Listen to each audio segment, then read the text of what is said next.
తెలంగాణలో పలువురు ఐఏఎస్ బదిలీలు, అదనపు బాధ్యతలు కూడా. సో ఇప్పుడే మనకు బ్రేకింగ్ న్యూస్ అయితే రావడం జరిగింది.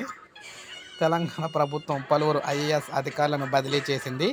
ట్రాన్స్కో, జెన్కో సహా వివిధ శాఖలకు పలువురు అధికారులను బదిలీ చేసింది. ఉప ముఖ్యమంత్రి బట్టి విక్రమార్క ఓఎస్టీగా కృష్ణ భాస్కర్ను నియమించింది. ఇంధన శాఖ కార్యదర్శిగా అలీ ముర్తజా రజ్వీని అయితే నియమించిన ప్రభుత్వం.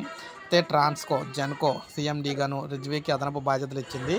హెచ్ఎండిఏ జాయింట్ కమిషనర్గా ఐఏఎస్ అధికారికి ఆమ్రపాలికి ప్రభుత్వం బాధ్యతలు అప్పగించింది. మూసీ అభివృద్ధి సంస్థ ఇన్ఛార్జ్ ఎండీగాను ఆమ్రపాలికి అదనపు బాధ్యతలు అయితే ఇచ్చారు. ఈ మేరకు బదిలీలకు సంబంధించి సీఎస్ శాంతికుమార్ గారు ఉత్తర్వులు అయితే జారీ చేశారు. మరికొంతమంది అధికారులు వారికి కేటాయించిన శాఖలు కూడా మనకి ఇక్కడ ఇవ్వడం అయితే జరిగిందనమాట. మీరు ఇక్కడ చూసుకోవచ్చు. వైద్య ఆరోగ్య శాఖ ముఖ్య కార్యదర్శిగా శైలజ రామయ్యరు, ట్రాన్స్కో సంయుక్త సీఎండీగా సంజీవ్ కుమార్ జూ అనమాట. దక్షిణ డిస్కమ్ సీఎండీగా ముషారఫ్ అలీ, ఉత్తర డిస్కమ్ సీఎండీగా కట్టాటి వరుణ్ రెడ్డి, వ్యవసాయ శాఖ డైరెక్టర్గా బి గోపి. ఇలాగా వీరికి కీలక బాధ్యతలు, కీలక బదిలీలు అయితే చేయడం జరిగింది. సో ఇప్పుడే మనకు అప్డేట్ అయితే వచ్చింది. ఒక లైక్ చేయండి, సబ్స్క్రైబ్ చేసుకోకపోతే మన ఛానల్ సబ్స్క్రైబ్ చేసుకొని ఫాలో